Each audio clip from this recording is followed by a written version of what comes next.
সকাল ৮টা। দিল্লির একটা গলিতে একটা ছোট্ট দোকান। সেখানে একজন শ্রমিক সারা দিন কাজ করে।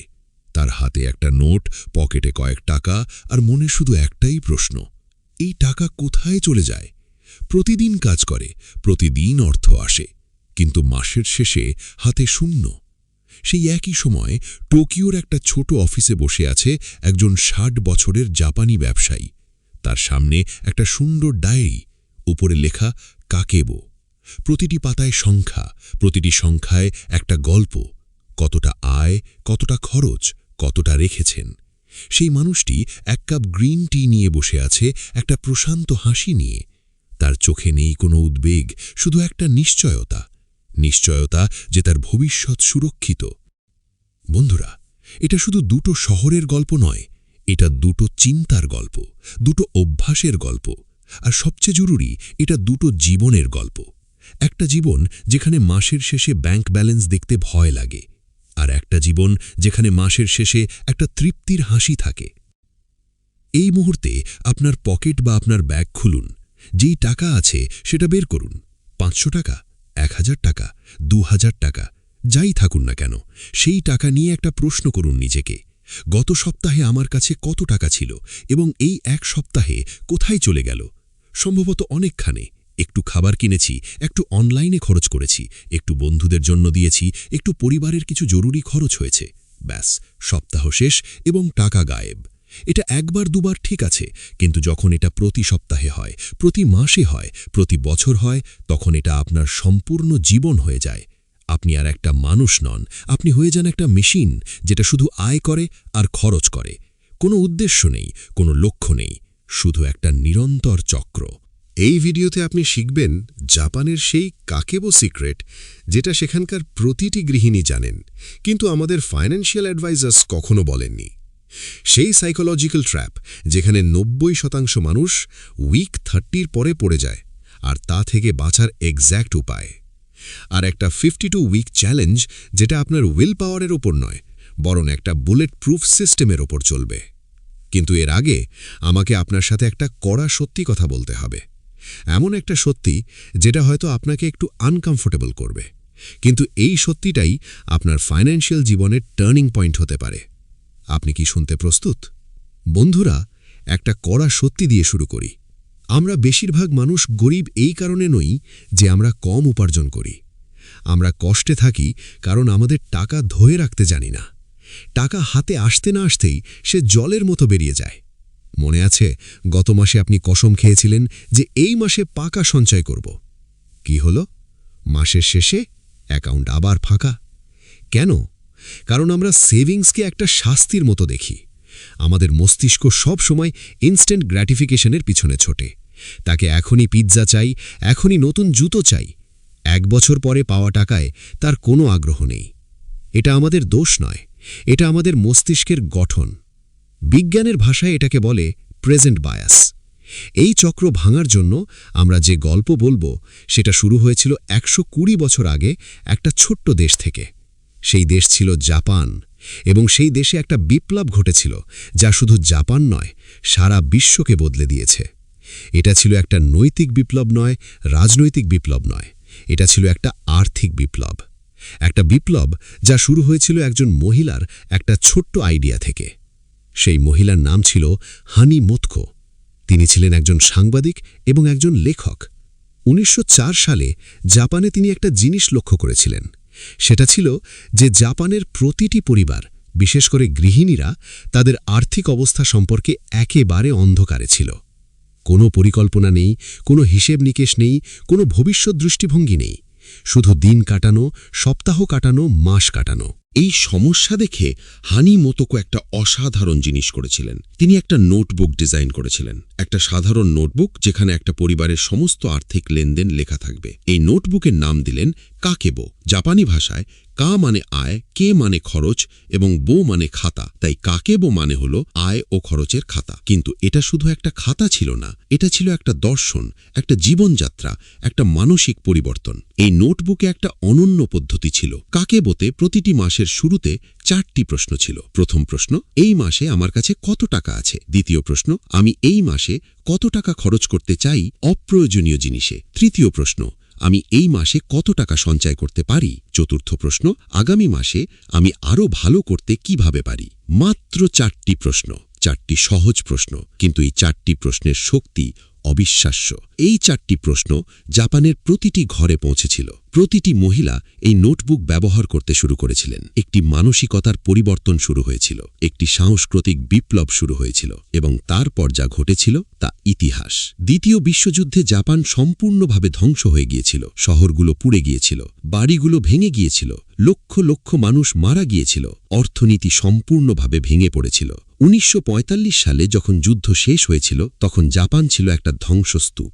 ধ্বংসস্তূপ, কোনো আশা নেই, কোনো ভবিষ্যৎ নেই। কিন্তু এই পরিস্থিতিতেও জাপানের মানুষ আঁকড়ে ধরেছিল সেই কাকেবো, সেই নোটবুক, সেই মানসিকতা, এবং মাত্র 25 বছর পর 1970 সালে জাপান বিশ্বের দ্বিতীয় বৃহত্তম অর্থনীতি হয়ে উঠেছিল। মাত্র 25 বছর, একটি সম্পূর্ণভাবে ধ্বংস হওয়া দেশ থেকে বিশ্বের শীর্ষ 3টি অর্থনীতির একটি হয়ে উঠেছিল। এবং কেন? শুধুমাত্র একটা নোটবুকের কারণে, একটা মানসিকতার কারণে, একটা সংস্কৃতির পরিবর্তনের কারণে। এখন ভাবুন আমাদের ভারতের কথা। আমরা কি জাপানের চেয়ে কম বুদ্ধিমান? আমরা কি কম পরিশ্রমী? না, একদমই না। আমাদের মধ্যে প্রতিভা আছে, উদ্যম আছে, শক্তি আছে, কিন্তু আমাদের মধ্যে যা নেই তা হলো একটা সিস্টেম, একটা সুশৃঙ্খল সিস্টেম, যা আমাদের ছোট্ট একটা অভ্যেসকে একটা বড় পরিবর্তনে রূপান্তরিত করতে পারে। আর সেই সিস্টেমটাই আজ আমরা নিয়ে আসছি। শুধুমাত্র এই সিস্টেম নিয়ে। এই সিস্টেমের নাম হলো the smart 52 week money savings challenge. এটা জাপানের কাকেবো সিস্টেমের একটা আধুনিক রূপান্তর, একটা যুগোপযোগী রূপান্তর, যা আপনার জীবনে, আপনার মানসিকতায় এবং আপনার ভবিষ্যতে কাজ করবে। এই চ্যালেঞ্জটি কিভাবে কাজ করে সেটা অত্যন্ত সহজ। আপনার সামনে 52টি সপ্তাহ রয়েছে, বছরে 52 সপ্তাহ। প্রতিটি সপ্তাহে আপনি একটি নির্দিষ্ট পরিমাণ টাকা সঞ্চয় করবেন।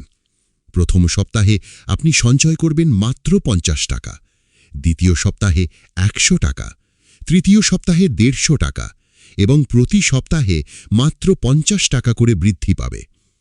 এটা একটা ক্রমোত্তর সিঁড়ি, যেমন সিঁড়ি বেয়ে উপরে ওঠা। প্রতিটি ধাপে একটু ওপরে, কখনো খুব বেশি লাভ নয়, সবসময় ছোট ছোট ধাপ।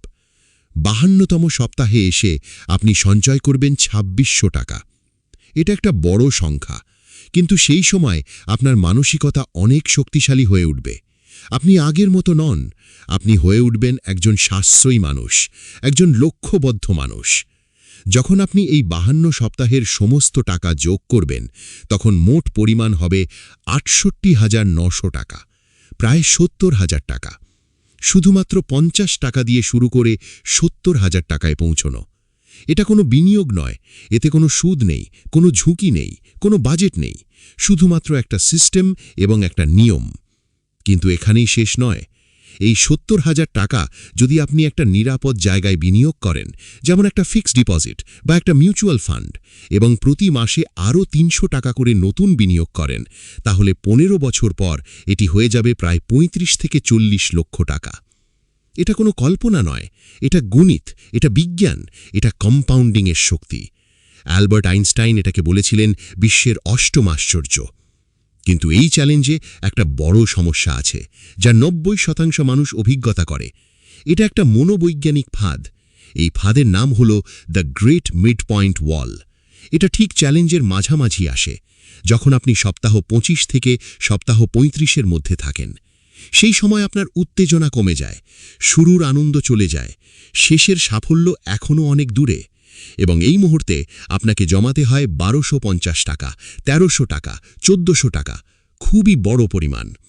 এই সময় হয়তো অফিসে একটা সমস্যা হয়েছে, হয়তো পরিবারে একটা জরুরি খরচ এসেছে, হয়তো বন্ধুর কাছ থেকে ৫,০০০ টাকা ধার চাইতে হয়েছে, কারণ মানি এমার্জেন্সি।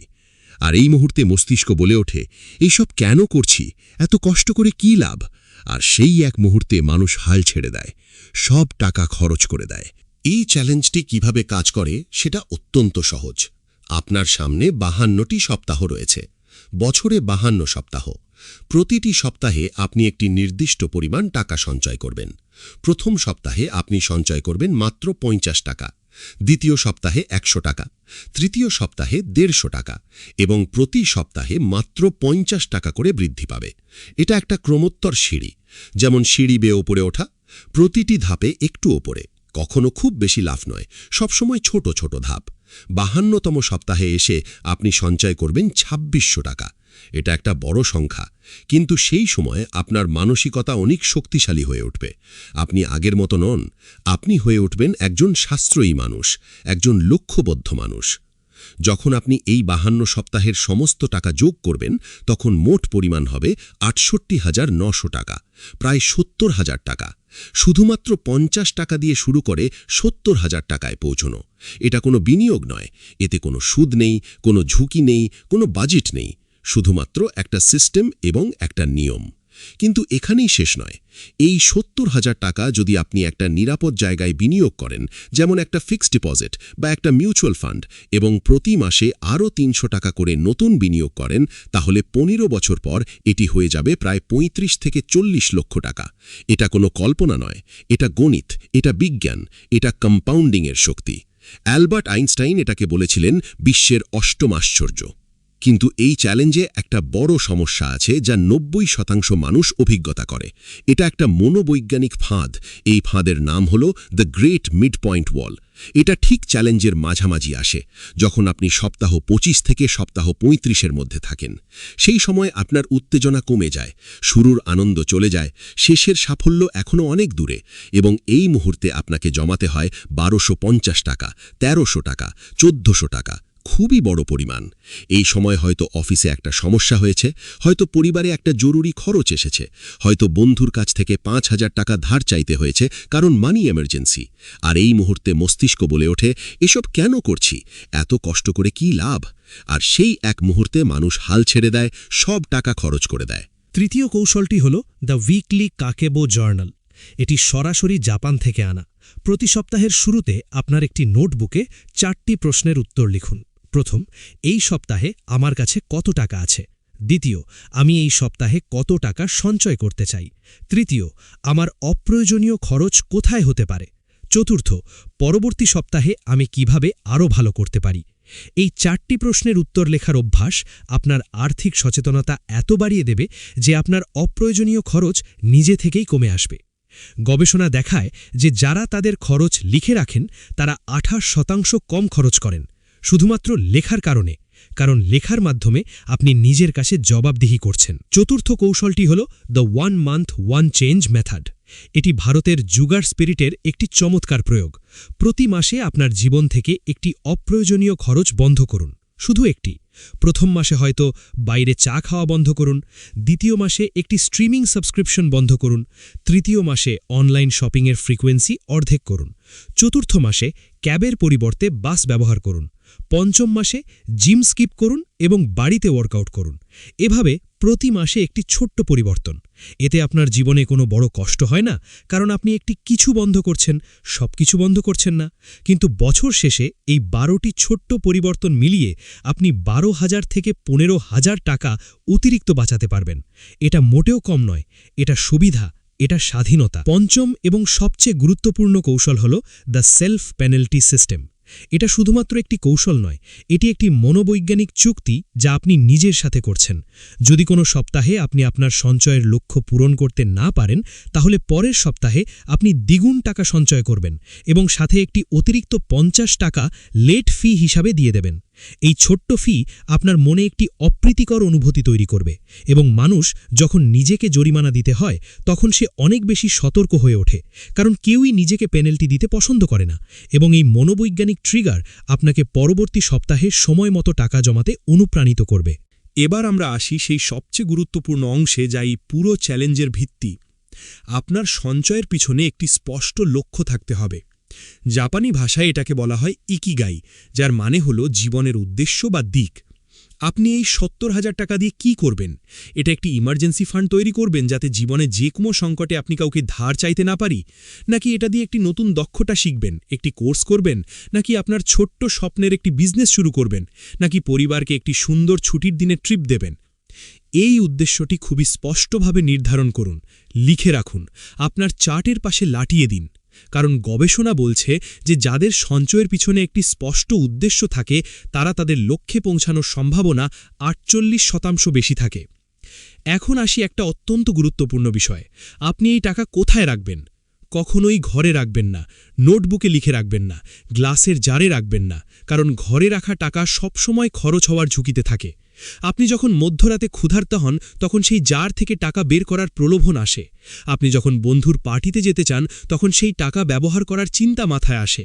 এই প্রলোভন থেকে রক্ষা পেতে একটাই উপায়, একটি আলাদা ব্যাংক অ্যাকাউন্ট খুলুন, শুধুমাত্র এই চ্যালেঞ্জের জন্য। একটি সেভিংস অ্যাকাউন্ট যা আপনার প্রাইমারি অ্যাকাউন্ট থেকে সম্পূর্ণ আলাদা। যখনই আপনি নির্ধারিত টাকা সঞ্চয় করবেন তখন সরাসরি সেই অ্যাকাউন্টে ট্রান্সফার করবেন। এই ট্রান্সফারের সময় একটি নোট লিখবেন। নোটে লিখবেন আপনার উদ্দেশ্য, যেমন এটা আমার স্বপ্নের ব্যবসার জন্য, এটা আমার পরিবারের সুরক্ষার জন্য, এটা আমার শিক্ষার জন্য। এই নোট লেখার মাধ্যমে আপনি নিজের সাথে একটি আবেগজনক সংযোগ তৈরি করছেন এবং এই আবেগজনক সংযোগই আপনাকে মোটিভেটেড রাখবে যখন চ্যালেঞ্জ কঠিন হবে। এখন একটি খুবই গুরুত্বপূর্ণ বিষয়, চ্যালেঞ্জ শুরু করার আগে আপনার মনকে প্রস্তুত করুন। জানুন যে প্রথম 3 সপ্তাহ সবচেয়ে কঠিন হবে। এই সময় আপনার মনে হবে এটা অসম্ভব, মনে হবে এটা একটি অপ্রয়োজনীয় চ্যালেঞ্জ, মনে হবে আপনার টাকা আরও জরুরি জায়গায় লাগবে। কিন্তু এই 3 সপ্তাহ পার করলেই একটি অভ্যেস তৈরি হয়ে যাবে, একটি শক্তিশালী অভ্যেস। যখন একটি অভ্যেস তৈরি হয়ে গেলে তখন সেটা আপনার সেকেন্ড নেচারে পরিণত হয়।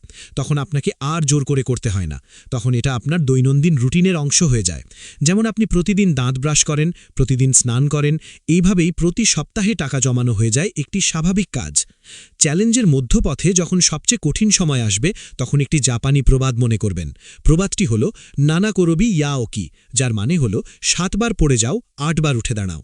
জীবনে কয়েকবার আপনি হোঁচট খাবেন, এটাই স্বাভাবিক। কয়েক সপ্তাহ হয়তো টাকা জমাতে পারবেন না, কোনো সপ্তাহ হয়তো ডাবল জমা দিতে হবে, কিন্তু এটাই শেষ নয়। গুরুত্বপূর্ণ হলো পরদিন আবার শুরু করা। পড়ে যাওয়া মানে ব্যর্থতা নয়, উঠে না দাঁড়ানোটাই ব্যর্থতা।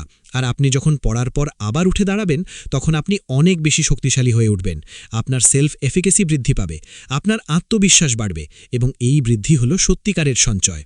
ভারতের একটা পুরনো প্রবাদ আছে, গিরতে হে শেষ হওয়ার হি ময়দানে জাংমে। এটা উর্দু ভাষার একটি খুবই সুন্দর এবং গভীর প্রবাদ। এর মানে হলো যে যোদ্ধারাই যুদ্ধের মাঠে পড়ে, যারা যুদ্ধে নামে না তারা কখনো পড়েও না, কিন্তু তারা কখনো জিতেও না। আপনি এই চ্যালেঞ্জে নেমে পড়ার মাধ্যমে ইতিমধ্যে সেই যোদ্ধা হওয়ার সিদ্ধান্ত নিয়েছেন। এখন আপনার দায়িত্ব হলো এই যুদ্ধ শেষ পর্যন্ত চালিয়ে যাওয়া। এবং যখন আপনি এই চ্যালেঞ্জ সম্পূর্ণ করবেন তখন আপনি শুধু 70,000 টাকা জমা করবেন না, আপনি একটি নতুন মানুষ হয়ে উঠবেন। মনে রাখবেন, 2টি ধরনের মানুষ এই ভিডিও দেখে যাবে। প্রথম ধরনের মানুষ বলবে এটা খুবই ভালো আইডিয়া এবং এক্ষুনি শেষ করবে এই ভিডিও, তারপর ফিরে যাবে সেই পুরনো জীবনে। গত সপ্তাহের মতো এই সপ্তাহও করবে একই প্রশ্ন, এই মাসে টাকা কোথায় গেল?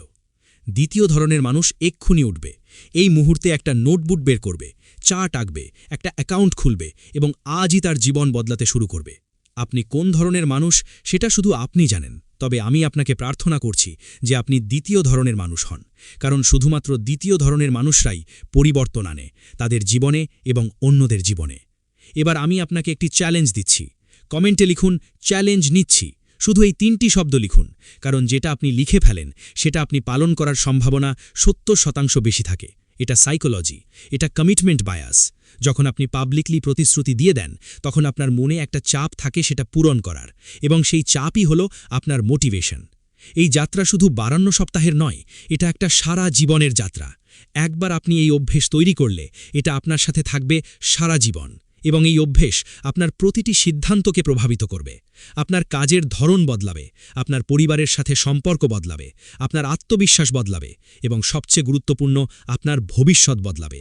কারণ যে মানুষ তার আর্থিক জীবনে শৃঙ্খলা আনতে পারে সে মানুষ তার সম্পূর্ণ জীবনে শৃঙ্খলা আনে, আর যে মানুষ তার সম্পূর্ণ জীবনে শৃঙ্খলা আনে সে মানুষ সব সময় সফল হয়। বন্ধুরা, এটা শুধু একটি স্ক্রিপ্ট নয়, এটা একটা প্রতিশ্রুতি, এটা একটা আহ্বান, এটা একটা আমন্ত্রণ আপনার নতুন জীবনে, এবং এই আমন্ত্রণ শুনে আপনি যা করবেন সেটাই আপনার ভবিষ্যৎ নির্ধারণ করবে। আজকের এই মুহূর্ত আপনার জীবনের সবচেয়ে গুরুত্বপূর্ণ মুহূর্ত হতে পারে, সুতরাং এই মুহূর্তকে হালকাভাবে নেবেন না। এক্ষুনি সিদ্ধান্ত নিন, এক্ষুনি শুরু করুন। আপনার ভবিষ্যৎ আপনার অপেক্ষা করছে। 50 টাকা থেকে শুরু করে 70,000, তারপর কোটি। এই যাত্রা অসাধারণ হবে।